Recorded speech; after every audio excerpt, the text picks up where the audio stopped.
I am going to do Form A for the pre-trip inspection. At the top, I have 5 ID lights. The 3 in the middle indicate that my vehicle is 8 foot wide or wider. The 2 on the side indicate that my vehicle is 13.6 or higher.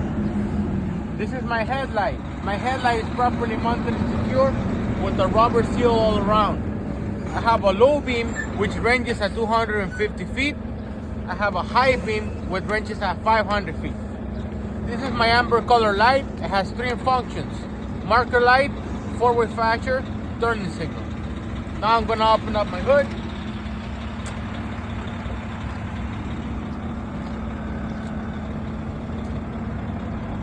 Come to this side.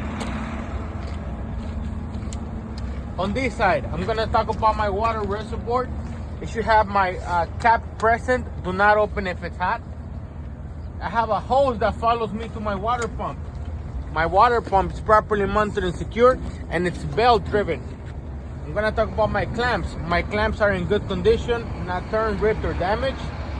If I'm looking at the electrical wire, I should see no wire showing, no corrosion, and in good condition. Now we go to the other side.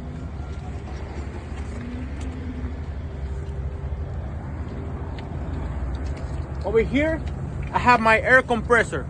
My air compressor is properly mounted and secure with all hoses present, and it's gear driven, not leaking any air.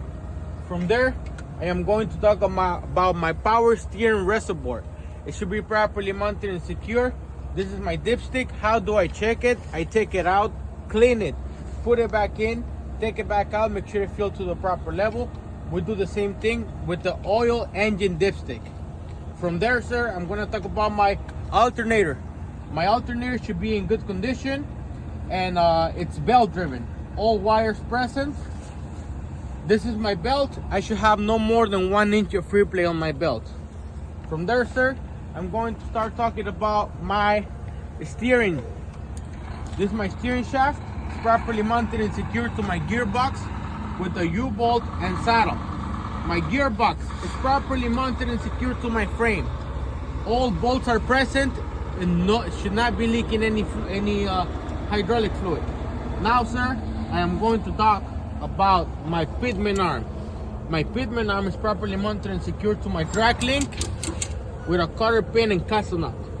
Connected to my drag link, it's my control arm.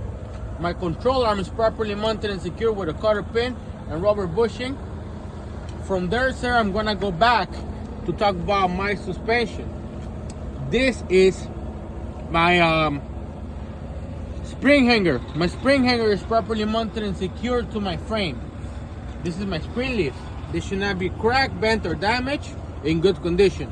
My spring leaves are properly mounted and secured to my axle with the U-bolt and saddle. Connected to my saddle is my shock absorber. My shock absorber is properly mounted and secured with a rubber bushing, top and bottom. Should not be leaking any hydraulic fluid. I have my tie rod in the back. My tie rod is properly mounted and secure and in good condition. From there, I will proceed to talk about my brake system. This is my air hose. My air goes to my brake chamber. My brake chamber goes to the push rod slack adjuster. My slack adjuster, I should have no more than 1 inch of free play. How do I check it?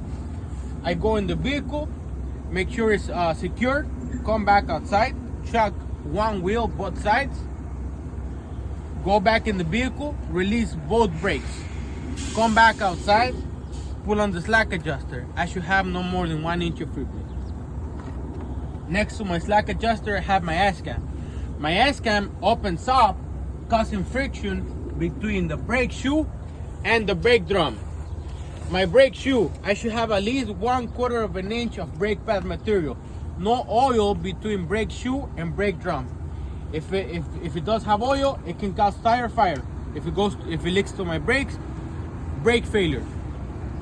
From there, I'm gonna start talking about my tire. My steering tires cannot be recapped, federal law.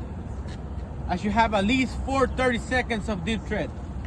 The sidewall, no cut, no bubbles, not damaged. I should have no space between tire and the rim. My rim is properly mounted and secure, not cracked, not damaged. All bolts are present. If one bolt is missing, my vehicle is out of service. How do I know if my bolts are loose? If it's an aluminum rim, I will see shiny tread. If it's a steel rim, I will see rust trails. This is my hub axle. My hub axle is properly mounted and secure, filled with heavy duty oil. This is my air valve. My air valve is properly mounted and secure, and it should be filled to the proper level, 100 psi. Also, I should have a metal cap present. That concludes my Form A.